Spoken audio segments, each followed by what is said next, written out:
Pagan solitary. Many wish to practice alone, and so be it. Pagan solitary practice is not for everyone. I've always been solitary because it's the way I want to follow my path. I heard too many issues from my craft colleagues about coven nonsense. My time is too valuable to be spent on such issues. A coven is like a prolonged family. Everyone knows what family can do for us. It's a lot of work, give and take. I like folks who can make their work. I cannot remark particularly on the coven experience because I've never belonged to one. I do belong to pagan organizations and have attended many public rituals. However, it has by no means belonged to a coven. Even with the students I've worked with, I do not refer to that as a coven. I grew up working alone, made my discoveries independently, made the realizations, connections, and many others on my own. I felt the connection. However, I did not always know the words behind them.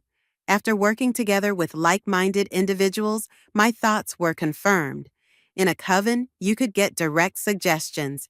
I used to be capable of contemplating, experimenting, and immersing myself in a subject.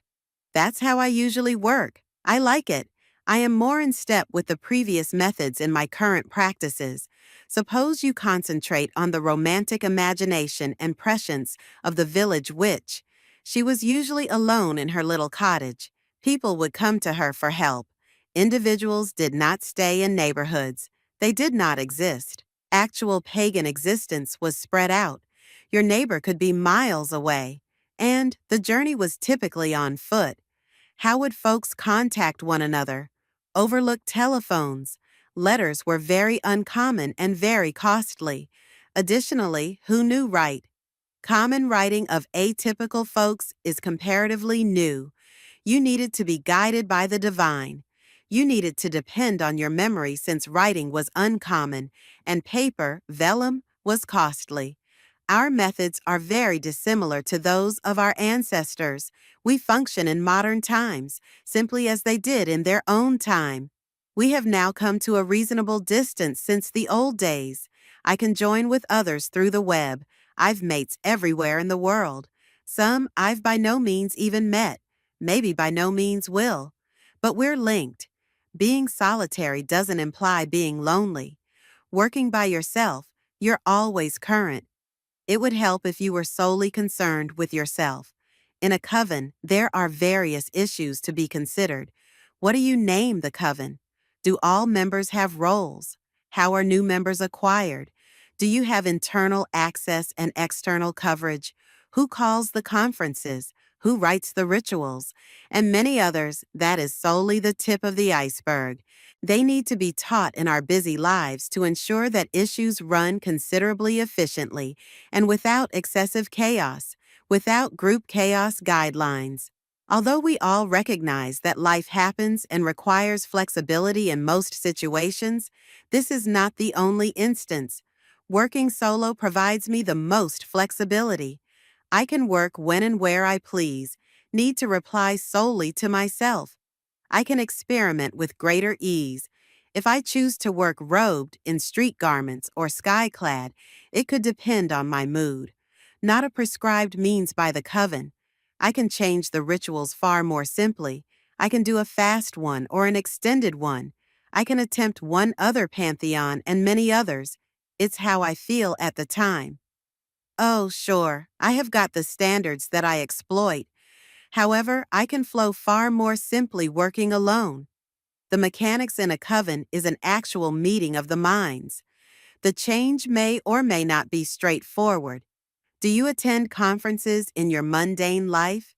Ever been within the place of changing people's thoughts to satisfy your own?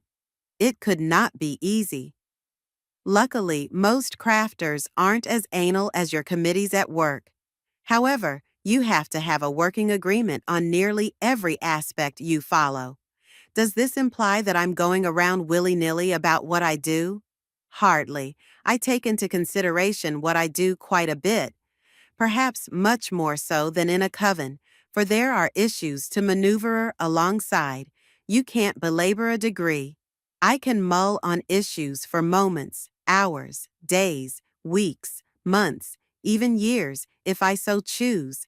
Solely once I feel it's good, will I move forward on some issues. Covens could have standard meeting schedules that were agreed upon so that you, in all probability, at the very least, meet for the Sabbats. Do you then meet at the full moon? When you meet at full, do you then meet at darkish? Working solo, I can determine that at any level. I usually do Sabbats, but not always. However, I typically do the full moon once more, not always. In more recent years, I have been celebrating dark moons, although not always. I'm a witch regularly. It is not a part-time affair. At the same time, marking these occasions is necessary. It's extra essential that I act by the ways regularly. Ritual is generally related to this matter. Nevertheless, practice is simply a part of what we do. Covens must be secure locations where members can develop and follow teachings. I feel very strongly that folks shouldn't be outed without their consent. Faith is a private matter. I do not see us working around saying, I am a Jew, I am a Jew. So what? Do we have to defend our spiritual rights?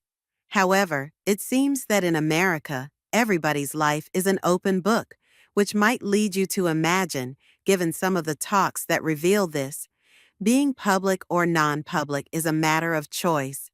There are nonetheless many individuals out there who don't love us. To them, I say, too bad.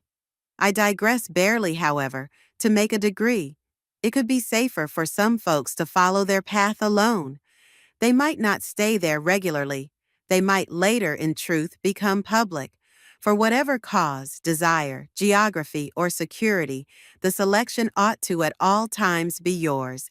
Each situation, solitary or coven, has its place within the craft. I'll at some point choose to join a coven. For now, I want to work through my path, as I have at all times, alone. Thank you to Pagan Corner for publishing my work.